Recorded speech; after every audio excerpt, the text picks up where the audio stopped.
तो दोस्तों releasing date के बारे में बात की जाए तो 13 सितंबर 2024 से इसकी रिलीजिंग डेट रहने वाली है, यानी कि कल के दिन इसे रिलीज़ कर दिया जाएगा। साथ ही साथ 100 इसकी टोटल लेंथ रहने वाली है, और साथ ही साथ इसी के साथ हम बात की जाए तो इंग्लिश की इसकी जो मेन बेस जो लैंग्वेज है वो इंग्लिश रहने वाली है, और साथ ही साथ इसे मल्टीपल लैंग्वेजों में डब करके रिलीज़ किया जाएगा और बड़े स्केल पर इसे एक तरह से बनाया गया है। तो ये इंडिया के अंदर हिंदी में भी हमें देखने को मिल रही है। जोसेफ मैकगिंटी निकोल, जन्म 9 अगस्त 1968, जिन्हें पेशेवर रूप से मैकजी के नाम से जाना जाता है, एक अमेरिकी निर्देशक, निर्माता और पूर्व रिकॉर्ड निर्माता है। मैकजी ने संगीत उद्योग में अपना करियर शुरू किया, संगीत वीडियो का निर्देशन किया और विभिन्न एल्बमों का निर्माण किया।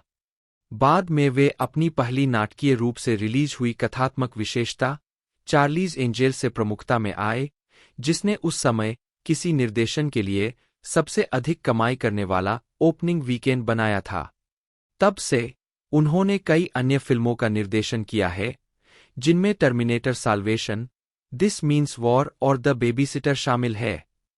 टेलीविजन पर मैकजी ने जॉन मैकनामारा के साथ फास्टलेन का सहनिर्माण किया और द ओसी, सुपरनैचुरल और चक का कार्यकारी निर्माण किया। मैकजी 2001 में स्थापित एक production company Wonderland sound and vision के भी मालिक है, जिसने चार्लीज एंजेल्स, फुल थ्रॉटल के बाद से उनके द्वारा काम की गई फिल्मों और टेलीविजन शो के निर्माण की देखरेख की है। प्रारंभिक जीवन। जोसेफ मैकगिंटी निकोल का जन्म मिशिगन के कालामाजू में हुआ था और वे न्यूपोर्ट बीच, कैलिफोर्निया में पले बड़े। चूंकि उनके चाचा और दादा का नाम भी जो था, इसलिए उनकी मां ने भ्रम से बचने के लिए उनका उपनाम मैकजी रखा। एमसीजी ने कोरोना डेल मार हाई स्कूल में पढ़ाई की, जहां उनकी मुलाकात मार्क मैकग्राथ से हुई। शुरू में वे मैकग्राथ के साथ मिलकर बनाए गए एक बैंड के मुख्य गायक बनना चाहते थे। हालांकि वे फ्रंट मैन के रूप में असफल रहे और उन्होंने मैकग्राथ को इसे संभालने के लिए राजी कर लिया। इसके बजाय उन्होंने 22 साल की उम्र तक बैंड के लिए निर्माता और बाजारिया के रूप में पर्दे के पीछे काम किया। इसके बाद उन्होंने यूसी इरविन से मनोविज्ञान में कला स्नातक की उपाधि प्राप्त की। एमसीजी ने बाद में मेडिकल स्कूल में जाने के बारे में सोचा, लेकिन पढ़ाई से थककर उन्होंने 1993 में जी रिकॉर्डिंग्स के रूप में एक रिकॉर्ड लेबल बनाया। एक स्टिल फोटोग्राफर के रूप में अपने शौक पर काम करते हुए स्थानीय बैंड और संगीतकारों की शूटिंग की, साथ ही डिलीवरी ट्रक चलाकर पैसे कमाए। अंततः उन्होंने बाद वाले काम में मैकग्राथ को शामिल किया, जो स्नातक होने के बाद अवसादग्रस्त उदासीनता की स्थिति में थे। मैकग्रा ने कहा है कि मैकग्रा उनके लिए एक मनोवैज्ञानिक, चिकित्सक और संगीत सहयोगी रहे हैं, जिसमें उन्हें फ्लाई रिकॉर्ड करने के लिए राजी करना भी शामिल है, जो शुगर रे का ब्रेकआउट हिट बन गया। यह देखते हुए कि मैकग्रा को पहले ऐसा नहीं लगता था कि उनके पास गीत को अच्छी तरह से प्रस्तुत करने के लिए गायन आवाज है। आजीविका। प्रारंभिक कार्य। 1995 में एमसीजी ने शुगर रे के पहले एल्बम का निर्माण किया और उनके दूसरे एल्बम के कई गीतों का सह लेखन किया। उन्होंने कैबूस गीत के लिए एक संगीत वीडियो बनाने के लिए अपने पिता से $3,500 उधार लिए, जिससे बैंड को अटलांटिक रिकॉर्ड्स के साथ अनुबंध करने में मदद मिली और उन्होंने एक संगीत वीडियो निर्देशक के रूप में अपना करियर शुरू किया। कोर्न के पहले 3 संगीत वीडियो में उनके काम ने उन्हें साइप्रस हिल के साथ एक कार्यकाल की ओर अग्रसर किया, और उसके बाद एमसीजी 50 से अधिक संगीत वीडियो क्रेडिट के साथ अत्यधिक मांग में आ गए, जैसे कि सबलाइम का सेंटेरिया, स्मैश माउथ का ऑल स्टार और द ऑफस्प्रिंग का Pretty Fly for a White Guy. साथ ही कोर्न और शुगर रे पर वृत्तचित्र। 1997 में उन्हें स्मैश माउथ के वॉकिंग ऑन द सन। आखिरकार इसने उन्हें टेलीविजन कमर्शियल व्यवसाय में उतारा, जहां उन्होंने मेजर लीग बेसबॉल और कोका कोला के लिए विज्ञापन निर्देशित किए। इनमें से एक उल्लेखनीय विज्ञापन गैप का था, जिसे 1999 के लंदन अंतर्राष्ट्रीय फिल्म महोत्सव में सम्मानित किया गया था। 2000至2007 मैकजी के संगीत वीडियो से प्रभावित होकर ड्रू बैरीमोर ने चार्लीज एंजेल्स के एक फिल्म रूपांतरण का निर्देशन करने के बारे में उनसे संपर्क किया। उन्होंने बड़ी परियोजनाओं को लेने की इच्छा रखते हुए इसे स्वीकार कर लिया और स्टूडियो के अधिकारियों के सामने फिल्म का प्रस्ताव रखा, जो शुरू में अनिच्छुक थे, लेकिन बाद में काफी आग्रह के बाद परियोजना को मंजूरी दे दी।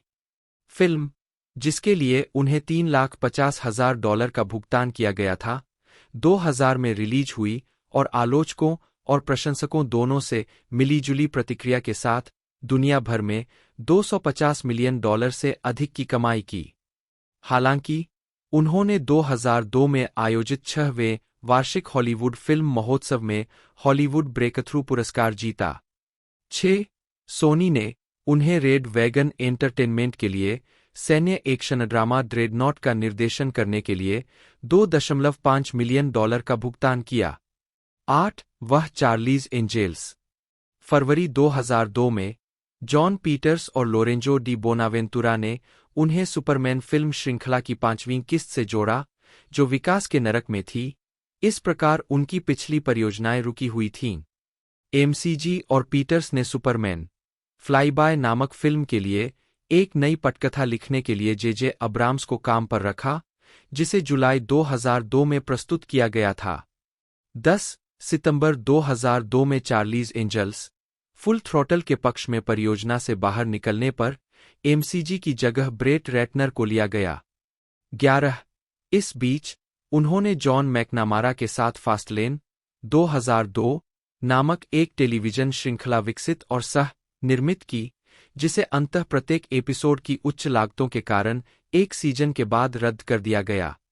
12 जोश श्वार्टज ने उन्हें और उनके निर्माता साझेदार स्टेफनी सैवेज से एक अन्य टेलीविजन श्रृंखला के लिए भी संपर्क किया।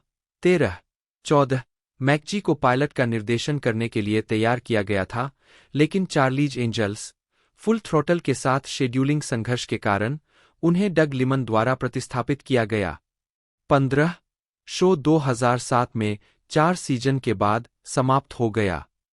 2003 में चार्लीज एंजेल्स का सीक्वल आया और हालांकि यह पहले जितना सफल नहीं रहा, चार्लीज एंजेल्स फुल थ्रॉटल 2003 ने भी दुनिया भर में $250 मिलियन से अधिक की कमाई की। 7 इसके तुरंत बाद सोनी ने वंडरलैंड साउंड एंड विजन के साथ अपने फर्स्ट लुक प्रोडक्शन डील को अतिरिक्त 3 वर्षों के लिए बढ़ा दिया, जिसमें हॉट व्हील्स, एयर शो और रेडिएंट उनकी फिल्म स्लेट पर थे। 16 तब से उनमें से कोई भी फिल्म पूर्व के साथ विकसित नहीं हुई है, जिसे पहले 2003 में उनके लिए एक निर्देशन वाहन माना जाता था। उन्होंने बाद में 2006 में इसके बजाय निर्माण करने का फैसला किया। 17 को 2009 में टर्नअराउंड में रखा गया। शिपा वार्नर ब्रदर्स अभी भी उनकी बैंकिंग क्षमता से संतुष्ट थे। उन्होंने उन्हें अप्रैल 2003 में सुपरमैन फ्लाईबाय का निर्देशन करने के लिए फिर से काम पर रखा, जब रैटनर ने कास्टिंग और प्री प्रोडक्शन कठिनाइयों के कारण बाहर कर दिया था। अपने कार्यकाल के दौरान एमसीजी और निर्माताओं ने स्टोरी बोर्ड, कॉन्सेप्ट आर्ट और लोकेशन की योजना बनाने के साथ-साथ स्क्रिप्ट में संशोधन और फिल्म को पूरी तरह से प्रीविजुअलाइज करने में $15 मिलियन से अधिक खर्च किए। हालांकि बाद में एमसीजी ने सिडनी जाने के डर का हवाला देते हुए इस प्रोजेक्ट को छोड़ दिया। 19 इसने अंततः जुलाई 2004 में ब्रायन सिंगर को शामिल किया, जिसके परिणामस्वरूप सुपरमैन रिटर्न्स बनी। 11 एमसीजी ने उसी वर्ष टेलीविजन सीरीज द माउंटेन 2004 का निर्माण किया, जिसे भी एक सीजन के बाद रद्द कर दिया गया। उनका अगला टेलीविजन काम सुपरनैचुरल 2005 था, जिसके लिए उन्होंने 2013 तक एक कार्यकारी निर्माता के रूप में काम किया। 12 अगले वर्ष वार्नर ब्रदर्स ने मैकजी को, जो एक कहानीकार के रूप में सुधार करना चाहते थे और अधिक ठोस सामग्री प्राप्त करना चाहते थे, वी.आर. मार्शल 2006 एक स्पोर्ट्स ड्रामा फिल्म का निर्देशन करने की अनुमति दी। हालांकि फिल्म को मिश्रित आलोचनात्मक स्वागत मिला, लेकिन भावनात्मक कहानी कहने की उनकी क्षमता के लिए मैकजी की सराहना की गई। शिकागो ट्रिब्यून की जेसिका रीव्स ने कहा कि मैकजी नई परिपक्वता दिखाते हैं। ऐसे दृश्य जो भयावह प्रभाव के लिए निभाए जा सकते थे, जैसे विमान दुर्घटना और उसके बाद की आग, उन्हें कुशलता से संभाला गया है। 20-35 मिलियन डॉलर के बजट में फिल्म ने केवल 43.5 मिलियन डॉलर कमाए। 7. उन्होंने हॉरर फिल्म स्टे अलाइव 2006 का भी निर्माण किया था, जिसे काफी हद तक नकारात्मक समीक्षा मिली थी। 21. एडम ब्रॉडी के साथ मैकजी ने पंथ comedy hit revenge of the nerds का रीमेक बनाने की योजना बनाई, जिसे 2007 में 12.5 मिलियन डॉलर के बजट के साथ रिलीज करने की योजना बनाई गई और एमोरी यूनिवर्सिटी में फिल्मांकन शुरू होना था। हालांकि स्क्रिप्ट की समीक्षा करने के बाद विश्वविद्यालय के अधिकारियों ने फिल्मांकन से 2 सप्ताह पहले इसे बहुत अश्लील बताते हुए वापस ले लिया। इसके कारण फिल्म को 2 सप्ताह के लिए एग्नेस स्कॉट कॉलेज में शूट किया गया, लेकिन निर्माता फॉक्स एटॉमिक ने इसे एमोरी के परिसर में खुली जगह की कमी और इस तथ्य के कारण कि सर्दी तेजी से आ रही थी, जिससे फिल्म के कई बाहरी दृश्यों की शूटिंग की संभावना समस्याग्रस्त हो गई थी, के कारण रोक दिया। 22. इसके अलावा स्टूडियो के कार्यकारी पीटर राइस डेलीज से निराश थे। 2007 में एमसीजी ने ज्यादातर टेलीविजन पर काम किया। Pussycat Dolls Present, the Search for the Next Doll 2007 और चक 2007 का निर्माण किया। 12. द ओसी पर उनके साथी जोश श्वार्टज द्वारा सहनिर्मित, उन्होंने बाद के पायलट का निर्देशन किया और पूरी श्रृंखला में एक कार्यकारी निर्माता बने रहे। फॉक्स ने इनविजिबल के लिए एक स्क्रिप्ट प्रतिबद्धता भी दी थी, जो एरी आइजनर द्वारा लिखित एक टेलीविजन पायलट थी, जो एक अपराधी के बारे में थी जो अदृश्य हो जाता है, जिसे वह प्रोड्यूस करने वाले थे। 24. और वी.आर. मार्शल के लेखक जेमी लिंडेन उनके साथ फ्लैशबैक नामक एक टीवी पायलट पर काम कर रहे थे। 25. हालांकि 2011 तक इन शो पर कोई अपडेट नहीं हुआ है। 2007 वर्तमान 2 अगस्त 2007 को एमसीजी ने वार्नर ब्रदर्स के साथ अपनी wonderland sound and vision company के लिए 3 साल का first look production deal sign किया, जिसमें साल में 3 फिल्में बनाने और हर साल उनमें से एक का निर्देशन करने की योजना थी। पहली 4 फिल्में नाइट क्रॉलर्स, जिसे अब मॉन्स्टर स्क्वाड के नाम से जाना जाता है, एक शीर्षकहीन जासूसी परियोजना, युकाटन और मेंटेनेंस थीम। 26 पहली एक विचलित पिता के बारे में है, जिसे राक्षसों और अंधेरे के अपने डर से छुटकारा पाने के लिए अपने बचपन के उत्पीड़क का सामना करना पड़ता है। इसे नवंबर 2007 में शुरू करने की व्यवस्था की गई थी, लेकिन एमसीजी ने इसे छोड़ दिया और बाद में उनकी जगह माइक मिशेल ने ले ली। 27 शीर्षकहीन जासूसी परियोजना को फिल एल्डन रॉबिन्सन द्वारा फिर से लिखा गया। 28 स्टीव मैकक्वीन के बचे हुए नोट्स और उनके जुनूनी प्रोजेक्ट के स्टोरी बोर्ड पर आधारित युकाटन एक महाकाव्य साहसिक डकैती फिल्म है। हालांकि वार्नर ब्रदर्स ने अब इस प्रोजेक्ट को टीम डाउनी के अधीन कर दिया है।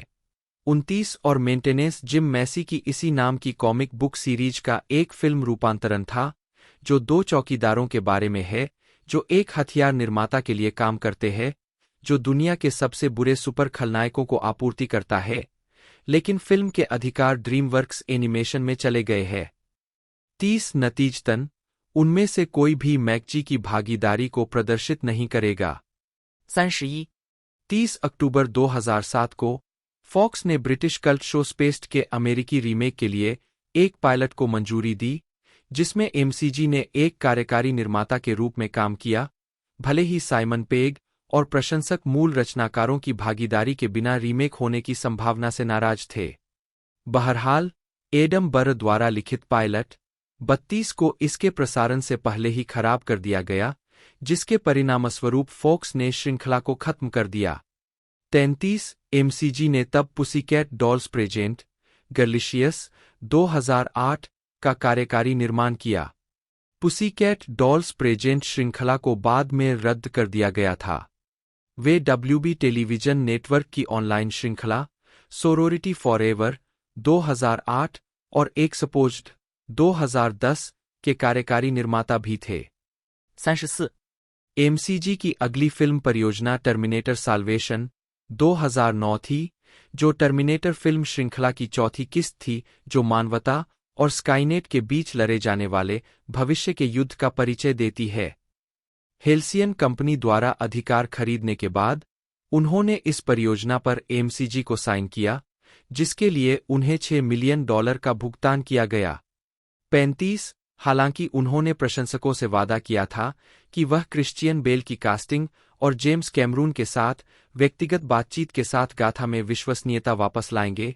36. संयुक्त राज्य अमेरिका और कनाडा में 21 मई 2009 को रिलीज हुई फिल्म को मिश्रित समीक्षा मिली। इसने दुनिया भर में $371 मिलियन की कमाई की, जो इसके उच्च बजट को देखते हुए उद्योग की उम्मीदों से काफी कम थी। 37. टर्मिनेटर साल्वेशन के प्रचार में एक वंडरकॉन कार्यक्रम में उग्लीज स्कॉट वेस्टरफेल्ड द्वारा 2005 में लिखा गया एक डायस्टोपियन उपन्यास है। यह भविष्य की एक ऐसी दुनिया में घटित होता है जहां हर किसी को बदसूरत माना जाता है, लेकिन जब वे 16 साल के हो जाते हैं तो उन्हें कॉस्मेटिक सर्जरी के जरिए सुंदर बना दिया जाता है। यह किशोरी टेली यंगब्लर की कहानी है, जो समाज द्वारा लागू की गई अनुरूपता के खिलाफ विद्रोह करती है, जब उसके दोस्त शे और डेविड उसे सुंदर बनने के नुकसान बताते हैं। युवा वयस्कों के लिए लिखी गई उग्लीज भावनात्मक और शारीरिक दोनों तरह के बदलावों के विषयों से संबंधित है। यह पुस्तक मूल रूप से एक त्रयी उग्लीज श्रृंखला की पहली किस्त है, जिसमें प्रिटीज, स्पेशल और एक्स्ट्रास पुस्तकें भी शामिल है। 2018 में 4 नई किस्तों की घोषणा की गई, जिन्हें सामूहिक रूप से इम्पोस्टर सीरीज नाम दिया गया। ये कथानक 300 साल बाद 2 सरकार प्लास्टिक सर्जरी ऑपरेशन सहित हर चीज के लिए प्रावधान करती है। अपने 16वें जन्मदिन पर हर किसी को सुंदर ऑपरेशन मिलता है, जो उन्हें समाज के सौंदर्य के मानक में बदल देता है।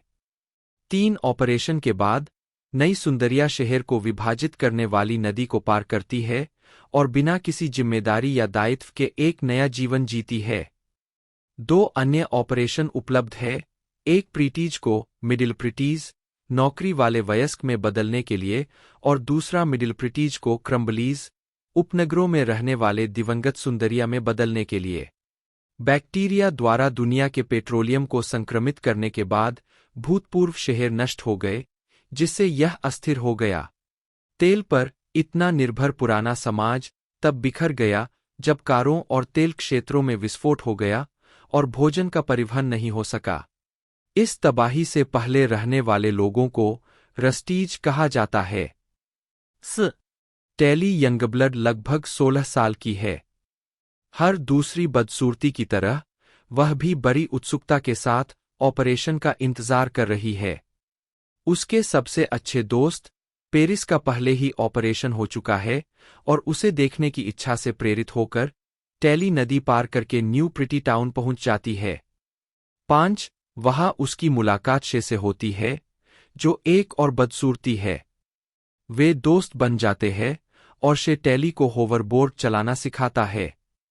शे ऑपरेशन के खिलाफ विद्रोह करने का भी जिक्र करता है।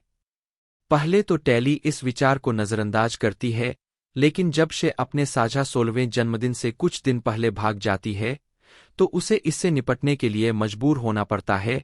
अपने गंतव्य स्मोक नामक एक विद्रोही बस्ती के लिए रहस्यमय दिशाएं पीछे छोड़ जाती है, जहां शहर के भगोरे ऑपरेशन से बचने के लिए जाते हैं। 5 टेली के ऑपरेशन के दिन उसे स्पेशल सिचुएशन में ले जाया जाता है, एक ऐसा विभाग जिसकी तुलना ग्रेमलिन से की जाती है, और जब कुछ भी अजीब होता है तो उसे दोषी ठहराया जाता है।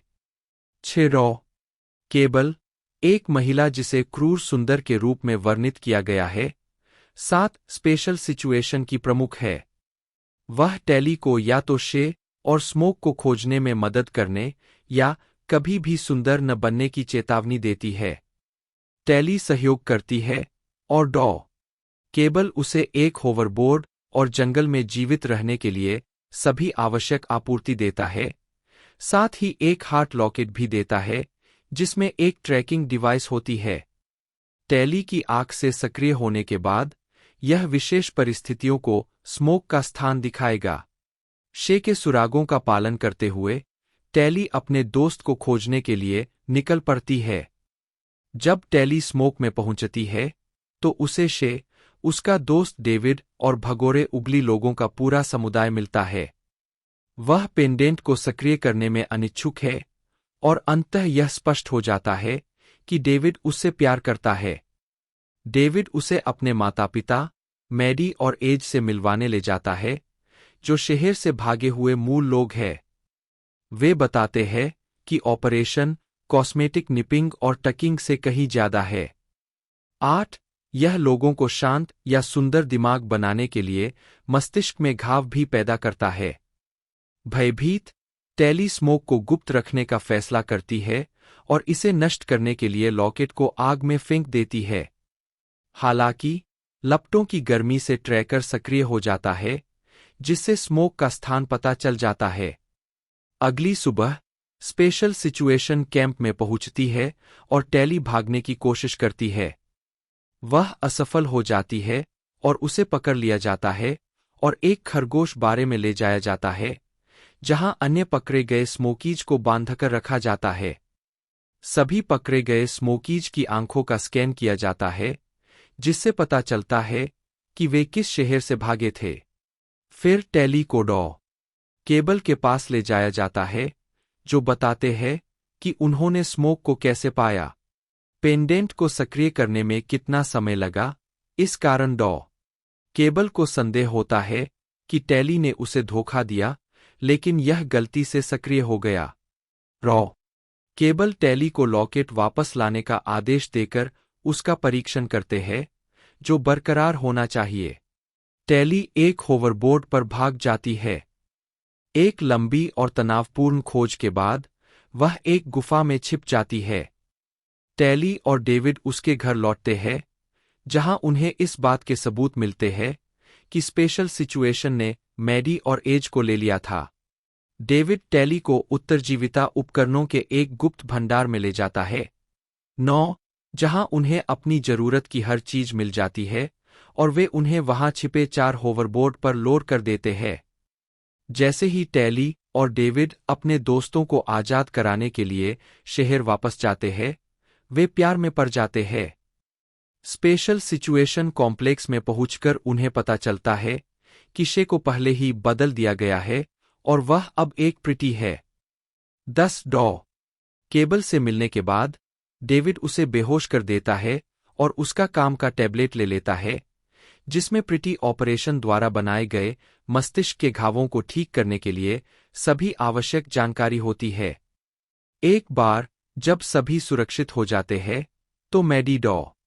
केबल की गोली का उपयोग करके इलाज पर काम करना शुरू कर देती है। 11.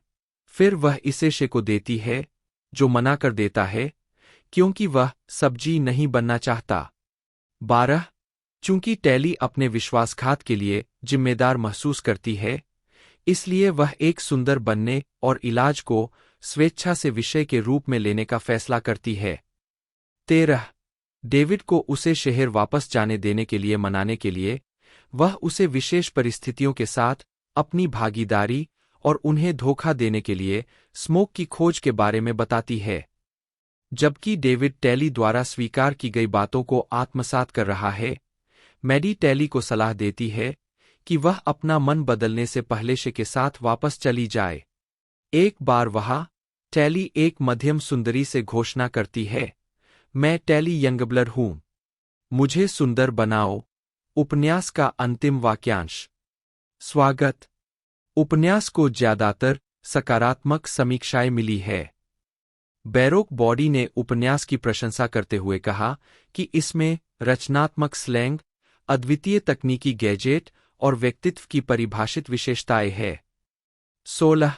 कोरी डॉक्टरों ने इसके किशोरावस्था के जीवन के उत्तम दृष्टांतों की प्रशंसा की और कहा कि यह युवाओं के लिए बढ़िया विज्ञान कथा है। 25. जेनिफर मैटसन ने दावा किया कि यह सरल है। 8. रीड बिजनेस इन्फॉर्मेशन ने विश्वसनीय कथानक की प्रशंसा की और कहा कि यह अत्यधिक पठनीय है। 26. हालांकि पब्लिशर्स वीकली ने टिप्पणी की कि टैली एक काफी निष्क्रिय नायक थी। 27. और यूनाइटेड किंगडम टाइम्स ने शिकायत की कि टैली खुद एक चरित्र के रूप में थोड़ी बहुत अस्पष्ट है। 17. आलोचक जेनिफर मैटसन ने कहा कि उपन्यास की तेज गति रिश्तों को समझाने के लिए खराब है। 8. उपन्यास ने किसी के रूप को बेहतर बनाने के लिए प्लास्टिक सर्जरी के उपयोग पर चर्चा को बढ़ावा दिया। लेखक ने कहा कि उन्हें अग्लीज पढ़ने के बाद से सर्जरी न करवाने का फैसला करने वाली लड़कियों से कई पत्र मिले हैं, जबकि अन्य अग्लीज से प्रेरित होकर अपने शरीर की उपस्थिति को बदलने की नैतिकता पर विचार करना शुरू कर दिया है। 2. वेस्टरफेल्ड ने सिद्धांत दिया है कि अत्यधिक कॉस्मेटिक सर्जरी करवाना $1000 का गुच्ची बैग खरीदने जैसा होगा। यह संकेत है कि आप विशेषाधिकार प्राप्त वर्ग के सदस्य हैं। 2. आलोचक उनकी राय से सहमत है। हालांकि वेस्टरफेल्ड ने यह भी कहा है कि अगर उनके बच्चे के शरीर पर पोर्ट वाइन का दाग होता तो वे प्लास्टिक सर्जरी का उपयोग करने में संकोच नहीं करते। कपड़ों के आविष्कार के बाद से हम सभी अपनी उपस्थिति बदल रहे हैं। 2. अन्य आलोचकों ने कहा है कि प्लास्टिक सर्जरी से अपनी उपस्थिति बदलना नैतिक रूप से विवादास्पद हो सकता है, लेकिन जिन लोगों को इसकी जरूरत है उनके लिए इसके लाभ बहुत ज्यादा है। 28. लोगों की निगरानी के मुद्दे पर उग्लीज द्वारा कुछ मध्यम बहस भी छिड़ी हुई है। राज्य ने किशोरों को उनके सेल फोन और कभी-कभी दंत प्रत्यारोपण के माध्यम से ट्रैक करना शुरू कर दिया है। 2.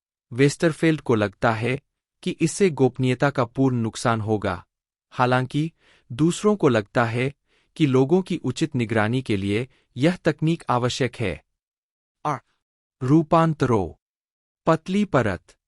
मुख्य लेख अग्लीज फिल्म।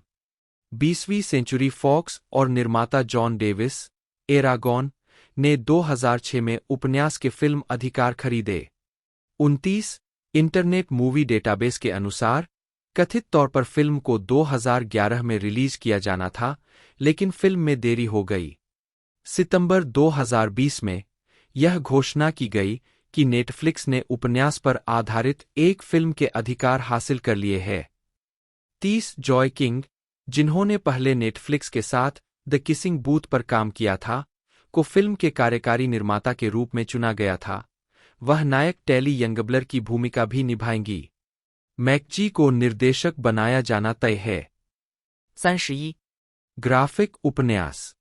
स्टीवन कमिंग्स ने वेस्टरफेल्ड और डेविन के ग्रेसन द्वारा लिखित मंगा शैली के ग्राफिक उपन्यास में उग्लीज को चित्रित किया, जिसका नाम शे की कहानी है, जो शे के दृष्टिकोण से कहानी बताती है।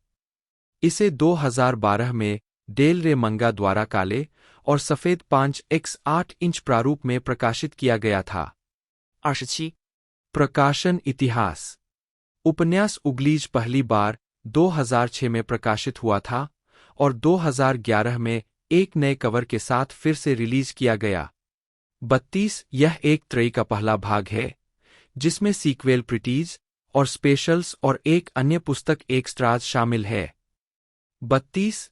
यह त्रयी काफी समय तक न्यूयॉर्क टाइम्स बेस्टसेलर सूची में शामिल रही। 2.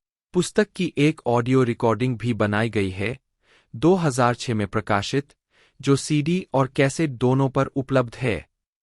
वेनेसा टेलर, जन्म 24 सितंबर 1970, एक अमेरिकी पटकथा लेखक और टेलीविजन निर्माता है।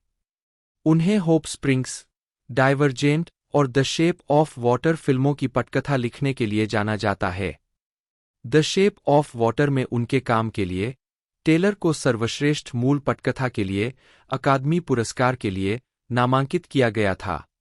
प्रारंभिक जीवन और शिक्षा। बचपन में टेलर परियों की कहानियां लिखती थीं। 12 साल की उम्र से ही टेलर ने अभिनय और गायन का शौकीन बनना शुरू कर दिया था। उन्होंने मिशिगन में इंटरलोचन सेंटर फॉर द आर्ट्स में पढ़ाई की। 2 84 और बाद में 2 साल के लिए द ग्राउंडलिंग्स में शामिल हो गईं। 257 आजीविका। उनकी टेलीविजन क्रेडिट में game of thrones, Gideon crossing, Alias, J Abrams द्वारा किराए पर लिया गया, एवरवुड, ग्रेग बर्लेंटी द्वारा किराए पर लिया गया, tell me you love me और क्यूपिड शामिल है। उन्होंने जैक एंड बॉबी का सहनिर्माण भी किया। 3 टेलर ने डेविड फ्रैंकल द्वारा निर्देशित 2012 की फिल्म होप स्प्रिंग्स लिखी, जिसमें Meryl Streep, Tommy Lee Jones और स्टीव कैरेल थे। कैरेल ने डॉ. फेल्ड की भूमिका निभाई, एक विवाह चिकित्सक जो 31 साल की शादी के बाद एक जोड़े को अपने प्रेमहीन रिश्ते को फिर से जगाने में मदद करने की कोशिश करता है। 4 उन्होंने 2014 की science fiction action film divergent की पटकथा का सहलेखन किया। उन्होंने निर्देशक गिलर्मो डेल टोरो के साथ मिलकर फंतासी romance film the Shape of Water की पटकथा भी लिखी। 6 2019 में टेलर ने डिज्नी की लाइव एक्शन रीमेक अलादीन पर एक बिना श्रेय के पुनर्लेखन किया, जिसे जॉन ऑगस्ट और गाय रिची ने लिखा था, जिन्होंने इसका निर्देशन भी किया था। पुरस्कार और नामांकन। टेलर को 2012 और 2013 में गेम ऑफ थ्रोन्स के लिए उत्कृष्ट ड्रामा सीरीज के लिए 2 प्राइम टाइम एमी पुरस्कारों के लिए नामांकित किया गया था। 7 उन्हें गेम ऑफ थ्रोन्स के लिए 2013 में WGA अवार्ड ड्रामा सीरीज के लिए भी नामांकित किया गया था। 8 2012 में टेलर को होप स्प्रिंग्स के लिए 2012 में विन उत्कृष्ट लेखक पुरस्कार, एक महिला द्वारा लिखित उत्कृष्ट फिल्म या शो के लिए नामांकित किया गया था। 3 द शेप ऑफ वाटर के सहलेखक और निर्देशक गिलर्मो डेल टोरो के साथ टेलर को 27वें वार्षिक साहित्य पुरस्कार समारोह में 2017 पेन सेंटर USA स्क्रीनप्ले पुरस्कार से सम्मानित किया गया। 9 उन्हें द शेप ऑफ वाटर के लिए सर्वश्रेष्ठ मूल पटकथा के लिए अकादमी पुरस्कार के लिए नामांकित किया गया था।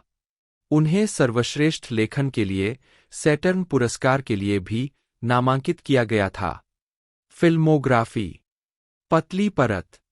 लेखक Hope Springs 2012, Divergent 2014, The Shape of Water 2017, Hillbilly Elegy 2020, A Glitch 2024, television.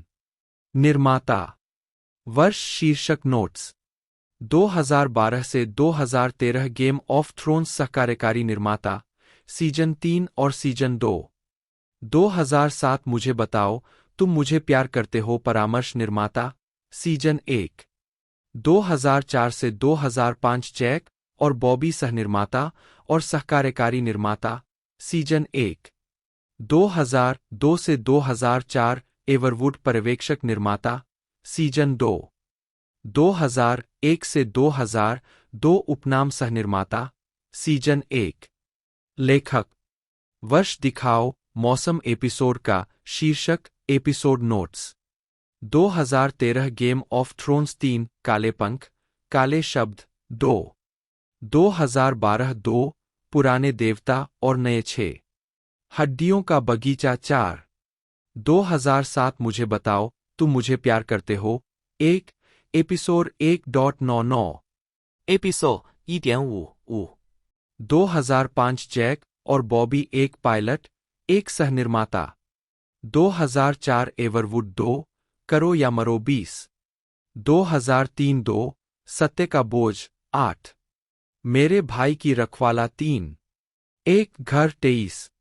Episode 2021, my funny Valentine 16।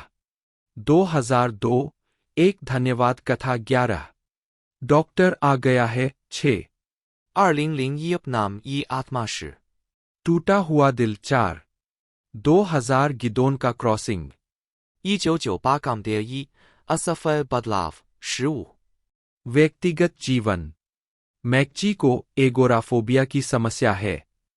वह सुपरमैन फ्लाईबाय की शूटिंग के लिए ऑस्ट्रेलिया जाने वाले विमान में सवार नहीं हो पाए और परिणामस्वरूप उन्हें फिल्म से बाहर कर दिया गया। मैकजी ने लोगों को बताया कि उन्हें उड़ान के डर से जूझना पड़ता है, जबकि यह समस्या लगातार एगोराफोबिया की है। यह कहना आसान था कि यह उड़ान का डर था, क्योंकि भले ही यह मुझे कमजोर दिखाता हो, लेकिन लोग इसे समझ सकते हैं और मुझे यह कहने की जरूरत नहीं है। अच्छा, मैं थोड़ा पागल हूं, उन्होंने फास्ट कंपनी को बताया। उनके भाई की 2007 में कोकीन के ओवरडोज से मृत्यु हो गई, जिसके बारे में उनका कहना है कि इसने उन्हें जमीन से जुड़ा रखा है और उन्हें याद दिलाया है कि जीवन को हल्के में नहीं लेना चाहिए। 93 वह और अभिनेत्री ब्रिजेट मोयनाहन एक हवाई जहाज पर मिले और 2010 के अंत में कुछ समय तक डेट करते रहे।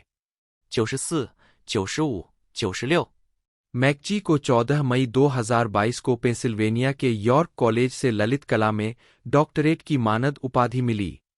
97 फिल्मोग्राफी पतली परत वर्ष शीर्षक निदेशक निर्माता 2000 चार्लीज एंजेल्स हाँ नहीं 2003 चार्लीज एंजल्स फुल थ्रॉटल हाँ नहीं 2006 हम मार्शल है हा हा 2009 टर्मिनेटर साल्वेशन हाँ नहीं 2012 इसका मतलब युद्ध है हा हा 2014 3 दिन बचे हैं मारने के लिए हाँ नहीं 2017 的 Babysitter 哈哈2019 Rim of the World 哈哈2020 的 Babysitter Killer Queen A 哈哈 2023 परिवार स्विच हाहा 2024 बदसूरत हाहा टीबीए योद्धा बच्चे का रास्ता हाहा केवल निर्माता स्टे अलाइव 2006 फैंटेसीलैंड 98 2010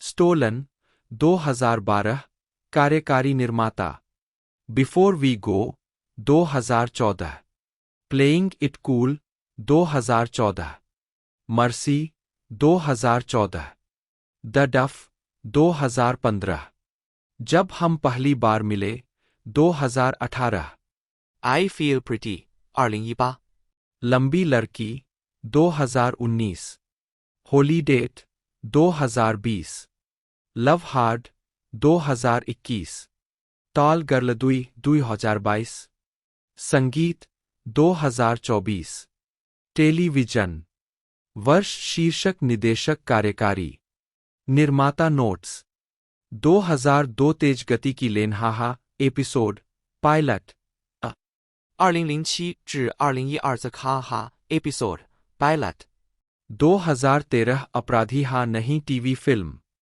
पश्चिम की ओर हाहा एबीसी पायलट 99 2014 लॉरा के रेहे से हाहा एपिसोड पायलट और The Mystery of the Dead Date 2015 Kevin काम से हाहा एपिसोड पायलट और Gossip from Work 2016至2019是 The Hunters 哈哈 Episode Pilot 2016 से 2018 घातक हथियार हाहा एपिसोड पायलट और सर्फ एन टर्फ 2017 दुश्मन की रेखा के पार हाहा बिना बिके पायलट 2021 टर्नर और हूच हाहा episode Forever and a Dog केवल कार्यकारी निर्माता वर्ष शीर्षक notes 2003 The Dan Show TV film 2003 से 2007 ओसी 2004 पर्वत 2005 से 2020 अलौकिक कार्यकारी सलाहकार भी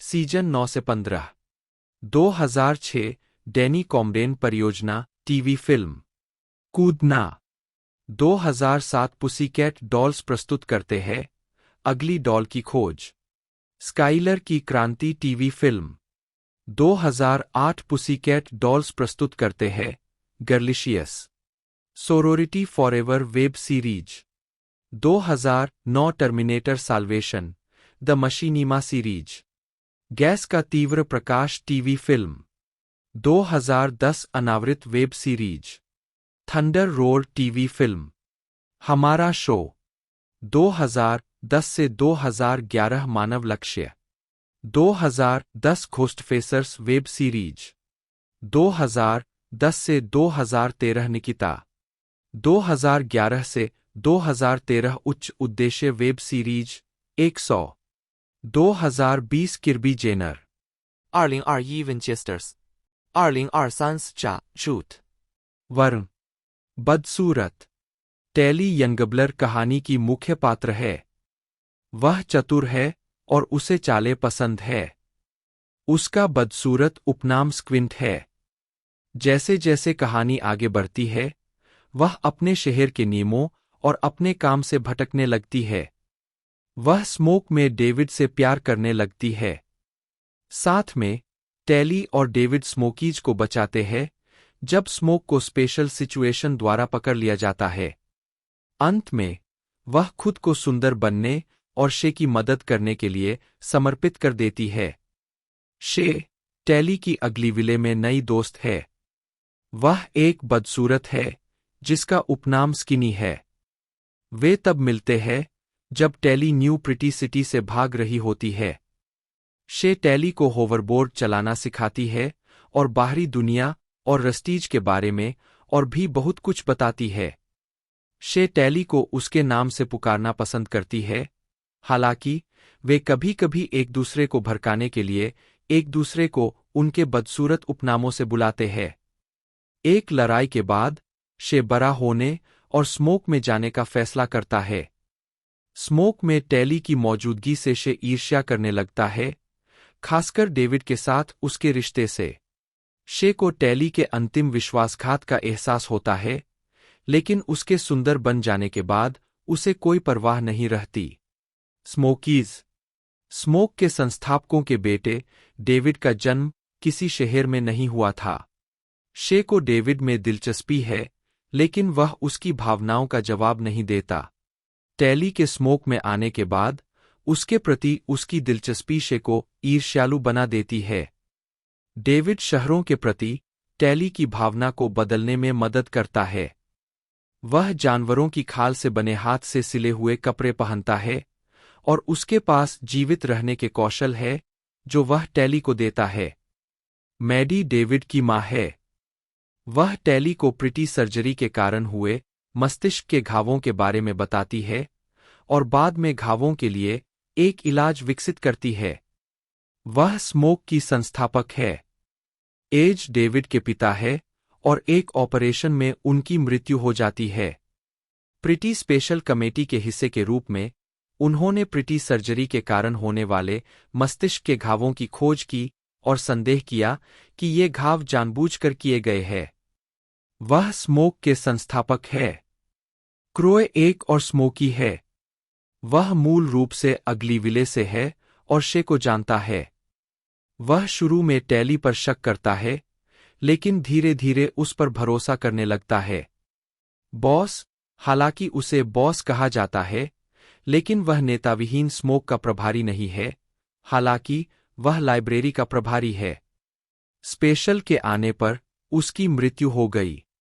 special raw cable special situation की प्रमुख है और वह टेली को ऑपरेशन से वंचित करती है जब तक कि वह शे को नहीं ढूंढ लेती।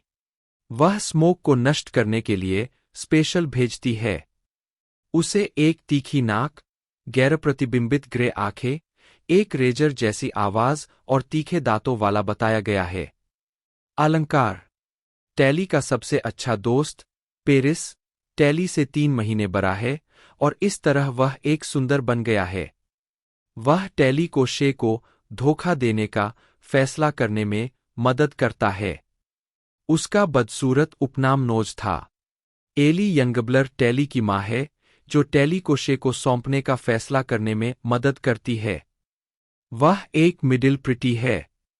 सोल यंगबलर टेली के पिता है जो टेली को शे को सौंपने का फैसला करने में मदद करते हैं।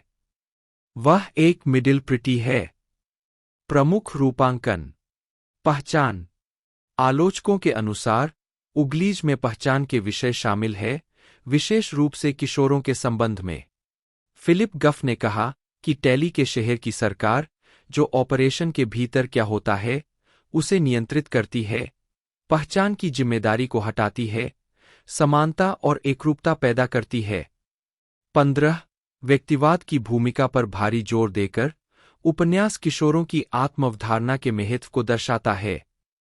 15 क्योंकि पहचान विस्थापन द्वारा बनाई जाती है और सभी नागरिकों को सावधानीपूर्वक आश्रय दिया जाता है, इसलिए उनके लिए स्वतंत्रता में आगे बढ़ने का कोई मौका नहीं है। 15 भौतिक पहचान समितियों द्वारा निर्धारित की जाती है। गफ ने वेस्टरफेल्ड के उपन्यास पर चर्चा करते हुए अपने निबंध में उल्लेख किया। 15 विकल्प की कमी के कारण सभी भौतिक पहचान के चिन्ह उनकी सरकार द्वारा नष्ट कर दिए जाते हैं। 15सुंदरता। क्रिस्टी एन स्कॉट और एम हीथर ड्रैगू ने ध्यान दिलाया कि छविग्रस्त समाज में एक और आवर्ती विषय है, सौंदर्य और व्यक्तित्व के साथ इसका आवर्ती संबंध। 8-16 गॉफ ने इस पर सहमति जताते हुए टिप्पणी की कि जब हर कोई समान होता है तो सौंदर्य अपना अर्थ खो देता है। 15 सौंदर्य पहचान के साथ साथ चलता है। बदसूरत लोगों को अपने शरीर और चेहरे को अस्थायी के रूप में सोचना सिखाया जाता है, कुछ ऐसा जिसे बाद में कॉस्मेटिक सर्जरी से बदल दिया जाएगा। 15 व्यक्तित्व के साथ विशेषताओं को जोड़ने के लिए एक मजबूत रेखा खींची गई है, और एक आलोचक ने कहा कि पात्र अपने संचालन के प्रत्येक चरण के साथ बदसूरत और सुंदर व्यक्तित्व विकसित करते हैं।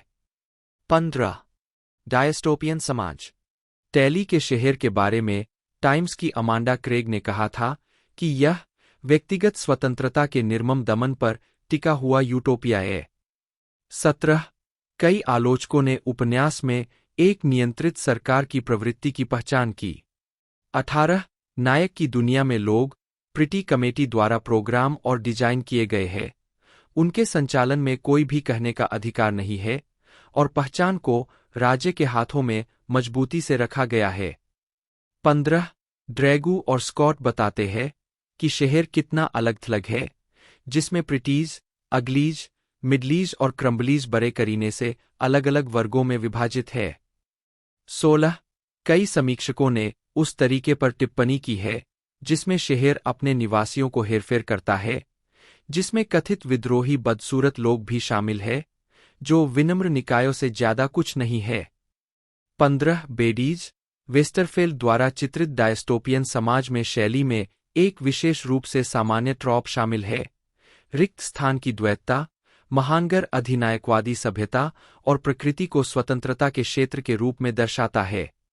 19 इंसानियत। विभिन्न आलोचकों ने उगलीज में मानवता का एक विषय भी पाया। फिलिप गफ ने उल्लेख किया कि प्रिटीज और स्पेशल्स, जो विशेष परिस्थितियों के लिए काम करते थे, अपने कार्यों के कारण पोस्टह्यूमन है।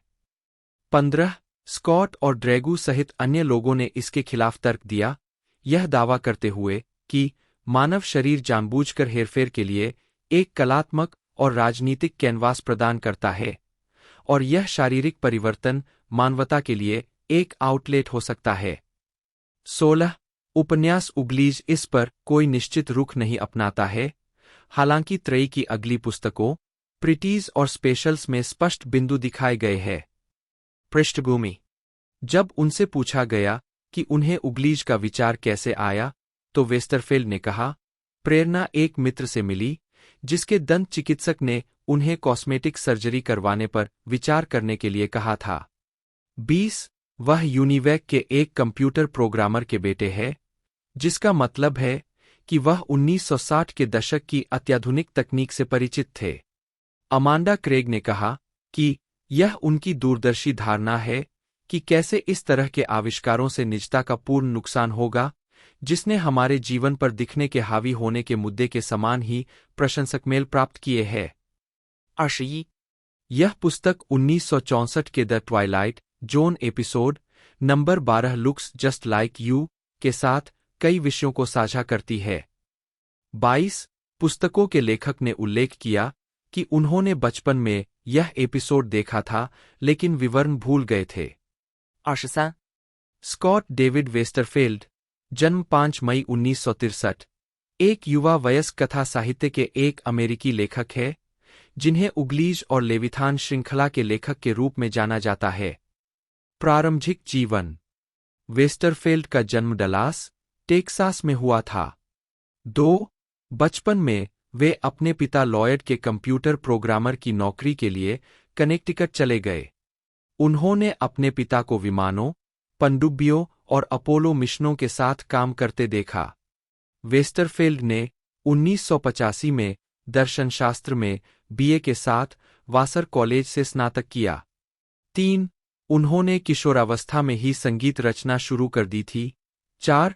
और आधुनिक नृत्य के लिए संगीत तैयार करते हैं। 5. 2001 में वेस्टरफील्ड ने ऑस्ट्रेलियाई लेखिका जस्टिन लार्बलेस्टियर से शादी की। 2013 तक वेस्टरफील्ड ने अपना समय सिडनी, ऑस्ट्रेलिया और न्यूयॉर्क शहर के बीच बांटा। पुस्तकें। वेस्टरफील्ड को उग्लीज सीरीज के लिए सबसे ज्यादा जाना जाता है, जिसमें spin off graphic novel series Shay's Story भी शामिल है। उनके अन्य उपन्यासों में आफ्टर वर्ल्ड्स और वयस्कों के लिए द राइजन एम्पायर और the killing of worlds, succession के भाग 1 और 2 शामिल है। वेस्टरफील्ड ने अपने करियर की शुरुआत वयस्कों के लिए उपन्यास लिखने से की, लेकिन मिडनाइटर्स ट्रिलॉजी के साथ युवा साहित्य में बदल गए। उन्होंने 4 युवा उपन्यास लिखे हैं जो न्यूयॉर्क शहर में घटित होते हैं: peeps, the last days, so yesterday और आफ्टर वर्ल्ड्स। जबकि द लास्ट डेज पीप्स का सीक्वल नहीं है, यह एक ही सेटिंग में विभिन्न पात्रों के समूह का अनुसरण करता है। सो येस्टरडे इन उपन्यासों से संबंधित नहीं है, लेकिन अक्सर उनके साथ समूहीकृत किया जाता है क्योंकि यह न्यूयॉर्क शहर में भी सेट है। उन्होंने लेविथान श्रृंखला भी लिखी है, जो प्रथम विश्व युद्ध पर आधारित एक वैकल्पिक इतिहास त्रयी है, जिसमें लेविथान, बेहेमोथ और गोलियत शामिल है। साथ ही इसकी सचित्र मार्गदर्शिका द मैनुअल ऑफ एरोनॉटिक्स भी है। 2017 में वेस्टरफील्ड ने एलेक्स पुविलैंड के चित्रों के साथ द स्पिल जोन नामक एक ग्राफिक उपन्यास का निर्माण किया। ग्राफिक उपन्यास, जिसे आधिकारिक तौर पर अक्टूबर 2016 में 2017 के प्रिंट रिलीज से पहले एक ऑनलाइन सिंडिकेशन के रूप में रिलीज किया गया था। 6. एक फोटोग्राफर की कहानी बताता है जो एक रहस्यमयी घटना के बाद छोड़े गए अपने अपस्टेट न्यूयॉर्क गृहनगर में वापस जाती है ताकि वहां होने वाली घटनाओं की तस्वीरें ले सके। 2006 में एक ब्लॉग पोस्ट में वेस्टरफील्ड ने दावा किया कि उन्होंने 5 गूज़बम्प्स किताबें लिखी है, जिनमें से एक ऑलरे नाइटमेयर थी, जो गिव योरसेल्फ गूज़बम्प्स सीरीज की प्रविष्टियों में से एक थी, जो फरवरी 2000 में आई थी। उनके कई उपन्यासों को फिल्मों के लिए चुना गया है, इसलिए येस्टरडे को फ़ारेनहाइट 9/11 और बॉलिंग फॉर कोलंबिन के निर्माताओं में से एक द्वारा फिल्म में बनाने का विकल्प दिया गया है। 9. हालांकि यह विकल्प धीरे धीरे खत्म हो गया, जैसा कि स्कॉट वेस्टरफील्ड ने अपने ब्लॉग पर लिखा था। द उग्लीज सीरीज को 2006 में 20th सेंचुरी फॉक्स द्वारा संभावित फिल्म सीरीज के रूप में चुना गया था। विषय वस्तु। वेस्टरफील्ड के काम में एक प्रमुख विषय स्वतंत्र सोच या अधिकार पर सवाल उठाने का विचार है। उग्लीज में मुख्य पात्र टैली अपने समाज के नियमों के खिलाफ पहले हानिरहित शरारतों के साथ विद्रोह करती है और अंतः शहर को पूरी तरह से छोड़ देती है। उसे भगोड़े बदसूरत लोगों का एक समूह मिलता है जो कॉस्मेटिक सर्जरी करवाने सहित सामाजिक मानदंडों का पालन करने से इनकार करते हैं। इसी तरह सो येस्टरडे लोकप्रियता की जांच करता है और क्यों कुछ खास रुझानों को कूल माना जाता है। उपन्यास उन नवोन्मेषकों की प्रशंसा करता है जो बॉक्स के बाहर सोचते हैं और पूरी तरह से अपने दम पर नए फैशन स्टेटमेंट के साथ आते हैं। वेस्टरफील्ड के उपन्यासों में एक और आम विषय है वयस्कता की ओर बढ़ना। क्योंकि वेस्टरफील्ड मुख्य रूप से युवा वयस्क दर्शकों के लिए लिखते हैं, उनके नायक आमतौर पर किशोर होते हैं जो उपन्यास या श्रृंखला के दौरान खुद को पाते हैं। उग्लीज में टैली, पीप्स में कैल और सो येस्टरडे में हंटर सभी तब तक संघर्ष करते हैं जब तक वे यह नहीं समझ लेते कि वे कौन है। वेस्टरफील्ड के काम में साहस एक और आम विषय है। उनके नायक अक्सर भयावह या खतरनाक समस्याओं का सामना करते हैं और समस्या से उबरने के लिए उन्हें अपने साहस पर निर्भर रहना पड़ता है। अक्सर संकट के समय वयस्क मौजूद नहीं होते हैं और नायक को अपने हाल पर छोड़ दिया जाता है। उदाहरण के लिए, पीप्स में कैल को वयस्कों द्वारा पिशाचों का पता लगाने का प्रशिक्षण दिया जाता है, लेकिन वह उन्हें पकड़ने के लिए अकेले जाता है और उसे यह कार्य पूरी तरह से अपने दम पर पूरा करना होता है।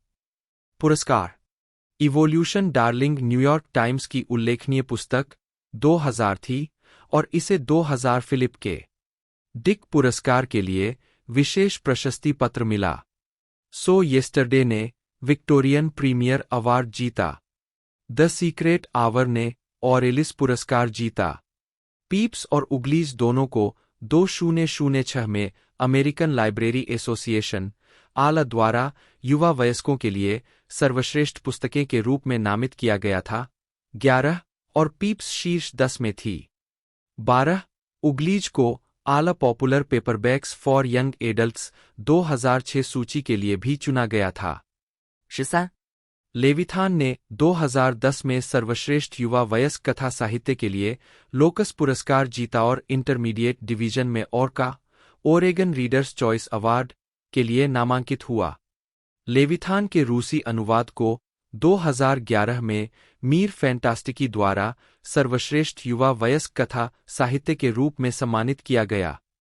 सर्वाइवर एक अमेरिकी रियलिटी टेलीविजन शो है जो स्वीडिश कार्यक्रम एक्सपीडिशन रॉबिन्सन पर आधारित है।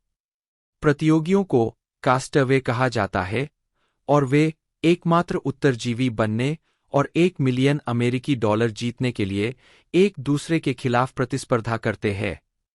2000 में पहली बार प्रसारित होने वाले इस शो के अब तक कुल 46 सीजन प्रसारित हो चुके हैं। कार्यक्रम को 5 महाद्वीपों पर फिल्माया गया है।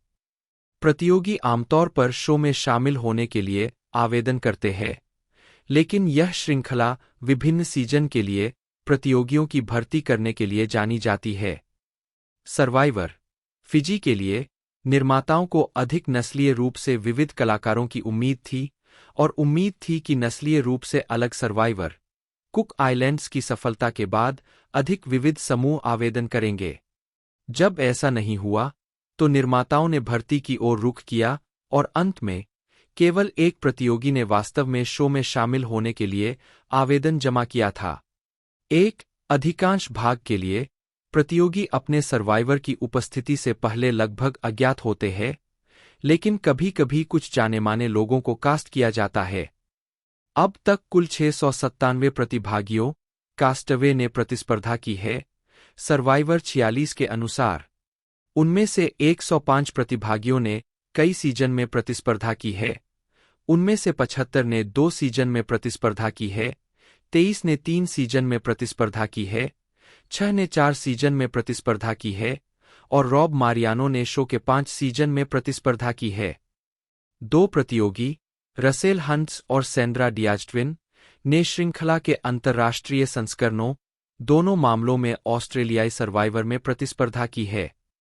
14 सीजन में वापसी करने वाले खिलाड़ी शामिल हैं, 5 में सभी वापसी करने वाले सर्वाइवर, ऑल स्टार्स 2004 में सर्वाइवर, हीरोज बनाम विलेन्स 2010 में 2 सर्वाइवर, कंबोडिया 2015 में सर्वाइवर, गेम चेंजर्स 2017 में और सर्वाइवर, विनर्स 8 वॉर 2020 में 3-6 में नए खिलाड़ियों के साथ जनजातियों में 1 से 4 वापसी करने वाले खिलाड़ी सर्वाइवर, ग्वाटेमाला 2005 में सर्वाइवर, रिडेम्पशन आइलैंड और सर्वाइवर, साउथ पैसिफिक 2011 में 4-5 सर्वाइवर, फिलीपींस 2012 में सर्वाइवर, एज ऑफ एक सटिंक्शन 2019 में और सर्वाइवर 4-5-2023 में 6-2 में 10 वापसी करने वाले पसंदीदा लोगों का एक समूह 10 प्रशंसकों के एक समूह का सामना कर रहा है और सर्वाइवर, कारामोआन 2013 और एक जिसमें 10 लौटने वाले खिलाड़ियों का एक समूह अपने परिवार के सदस्यों के एक समूह के खिलाफ खेलता है। सर्वाइवर, ब्लड बनाम वाटर 2013। 2 अवसरों पर प्रतियोगियों को कास्ट किया गया लेकिन अंततः खेल शुरू होने से पहले बिना प्रतिस्थापित किए वापस ले लिया गया। एक 20वीं प्रतियोगी मॉडल एजेंसी की मालिक मेलिसा मैकनल्टी को मूल रूप से सर्वाइवर फिजी में कास्ट किया गया था, लेकिन घबराहट के हमलों के कारण शो शुरू होने से एक रात पहले बाहर हो गई और घर लौट आई। 7 जबकि सर्वाइवर सैन जुआन डेल सुर में 19वीं और 20वीं प्रतियोगी बहने सो और डू किम को मेडिकल इमरजेंसी के कारण फिल्मांकन से ठीक पहले हटा दिया गया था। 800 बाद में अगले सीजन सर्वाइवर वर्ल्ड्स अपार्ट में दिखाई देंगी। फिजी और सैन जुआन डेल सुर एक असमान लिंग संतुलन के साथ आगे बढ़े। इस घटना ने शो के 14वें सीजन फिजी को शो के इतिहास में एकमात्र ऐसा सीजन बना दिया। मुख्य किंवदंती। तालिका कुंजी। प्रतियोगी ने खेल दूसरी बार खेला। प्रतियोगी ने खेल तीसरी बार खेला। प्रतियोगी ने चौथी बार खेल खेला। प्रतियोगी ने 5वीं बार खेल खेला। ग्रंथ सूची। वयस्क polymorph 1997। Fine prey 1998। Evolution starling 2000। उत्तराधिकार श्रृंखला the risen empire 2003। The killing of worlds 2003। दोनों पुस्तकों को 2005 में एक खंड में पुनः प्रकाशित किया गया, जिसका शीर्षक भी द राइजन एम्पायर था। युवा वयस्क सो यस्टरडे 2004। After worlds 2014। क्षितिज 2017। Midnighters 3। The secret hour 2004। Touching darkness 2005। Blue noon 2006। Peeps श्रृंखला पीप्स 2005।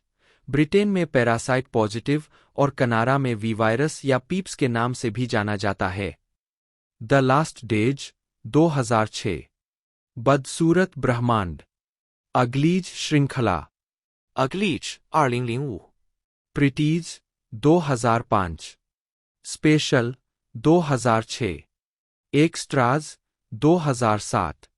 धोखेबाज श्रृंखला धोखेबाज 2018। Shatter City 2019।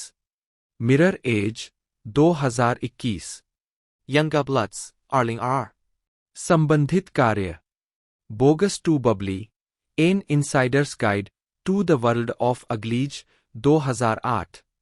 शे के दृष्टिकोण से ग्राफिक उपन्यास पुनर्कथन Uglies Shay's Story Devin Grayson और स्टीवन कमिंग्स के साथ 2012। अग्लीज कटर डेविन ग्रेसन और स्टीवन कमिंग्स के साथ 2012।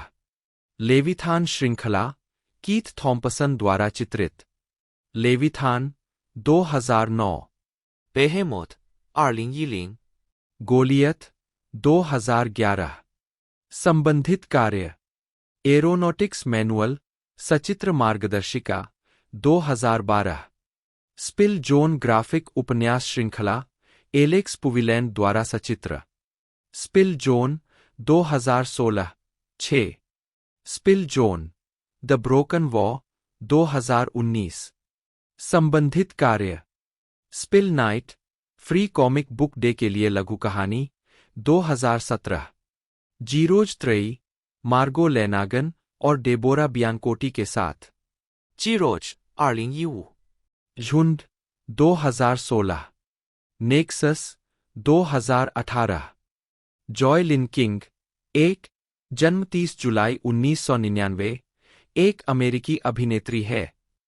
उन्होंने कॉमेडी फिल्म रमोना एंड बीज्स 2010 में रमोना क्विम्बी के रूप में अभिनय किया और द किसिंग बूथ फिल्म श्रृंखला 2018 से 2021 में एक देर से खिलने वाली किशोरी के रूप में अपनी प्रमुख भूमिका के लिए व्यापक मान्यता प्राप्त की।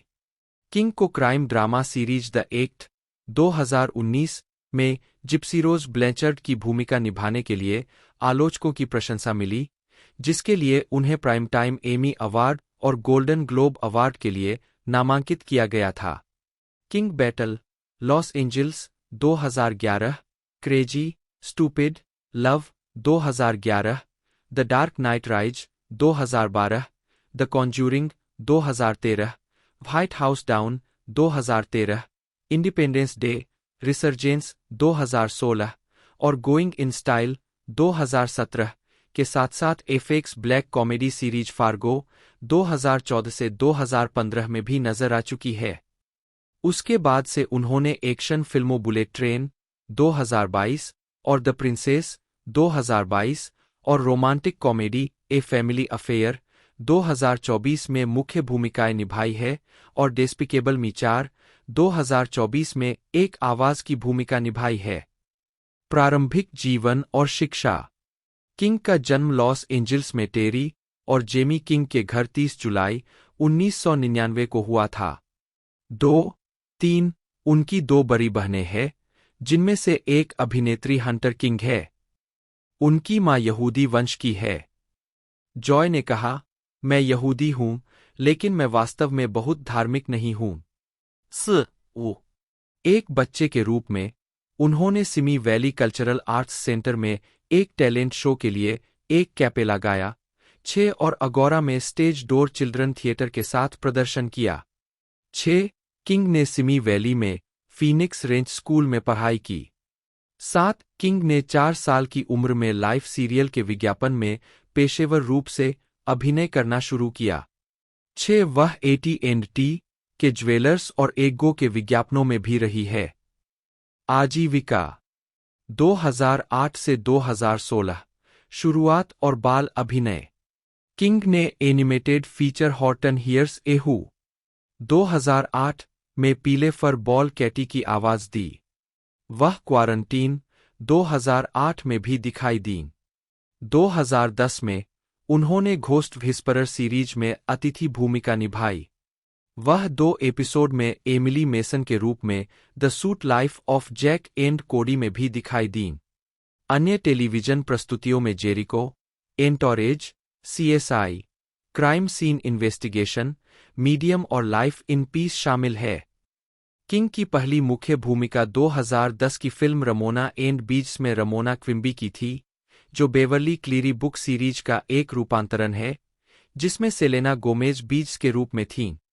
8 उन्होंने रमोना ब्लू नामक फिल्म के लिए एक सिंगल भी रिलीज किया। फिल्म में उनकी भूमिका ने उन्हें यंग आर्टिस्ट अवार्ड दिलाया। किंग बैटल लॉस एंजिल्स में दिखाई दी, जहां उन्होंने कर्स्टन नाम की लड़की का किरदार निभाया था। इसके अलावा 2011 में उन्होंने क्रेजी स्टूपिड लव में सहअभिनय किया। वह टेलर स्विफ्ट के मीन म्यूजिक वीडियो में एक युवा छात्रा के रूप में भी दिखाई दी, जो अपने साथियों द्वारा अस्वीकार किए गए स्कूल कैफेटेरिया में पढ़ती है। 9 किंग ने क्रिस्टोफर नोलन की तीसरी Batman film the dark night rise 2012 में एक युवा तालिया अल घुल की भूमिका निभाई थी। 10 उन्होंने अल्पकालिक कॉमेडी श्रृंखला बेंट को भी फिल्माया, न्यू गर्ल में अतिथि भूमिका निभाई और the hunting over the series के अंतिम एपिसोड गुडविल टूवर्ड्स मेन में थीं। 2013 में किंग ओज the great and powerful 11 family weekend white house down और द कॉन्जूरिंग में दिखाई दीं। 2014 में वह विश आई वाज हियर में और साथ ही फार्गो में पुलिस अधिकारी गस ग्रिमली की बेटी ग्रेटा ग्रिमली के रूप में दिखाई दीं। 2016 में किंग को आने वाली उम्र की drama film the possibility of fireflies में कास्ट किया गया था। 13 2018 में रिलीज हुई स्लेंडर मैन में भी उनकी भूमिका थी। 2017 वर्तमान द किसिंग बूथ और द एक्ट 2018 में उन्होंने नेटफ्लिक्स की tin romantic comedy the kissing booth में एले इवांस के रूप में अभिनय किया। 15 उन्होंने 2020 में रिलीज हुई सीक्वल द किसिंग बूथ 2 और 11 अगस्त 2021 को रिलीज हुई द किसिंग बूथ 3 में भूमिका को दोहराया। 16 2019 में उन्होंने हुलू पर सच्ची अपराध एंथोलॉजी टेलीविजन श्रृंखला द एक्ट में अभिनय किया। किंग को जिप्सी रोज ब्लैंचर्ड के रूप में लिया गया, एक ऐसी भूमिका जिसके लिए किंग को अपने करियर में तीसरी बार अपना सिर मुंडवाना पड़ा। 17 18 इसने उन्हें एमी, गोल्डन ग्लोब, SAG और क्रिटिक्स चॉइस अवार्ड्स के लिए नामांकित किया। वह CBS comedy life in pieces के चौथे सीजन में मॉर्गन के रूप में भी दिखाई दीं। 19 किंग का प्रतिनिधित्व टैलेंट एजेंट डैन स्पिलो करते हैं। 20 अगस्त 2020 में उन्होंने अपनी सेवा के लिए टेलीविजन सामग्री का निर्माण करने के लिए हुलू के साथ एक समझौते पर हस्ताक्षर किए। 21 जुलाई 2021 में उनकी all the king's horse production company ने नेटफ्लिक्स के साथ एक सौदा किया। 22 वह Hulu original series we were the lucky ones में हेलिना कुर्क के रूप में दिखाई दीं। 23 किंग को अगली बार 2024 में नेटफ्लिक्स के ए फैमिली अफेयर में देखा गया था।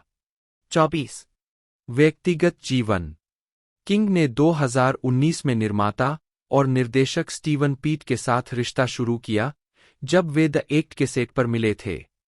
फरवरी 2022 में उनकी सगाई हुई। 25 और 2 सितंबर 2023 को स्पेन के मेलोर्का में शादी हुई। बाकी पूरी जानकारी मैं आपको बता ही चुका हूँ। आज की इस वीडियो में दोस्तों इतना ही। मिलते हैं अगले वीडियो में।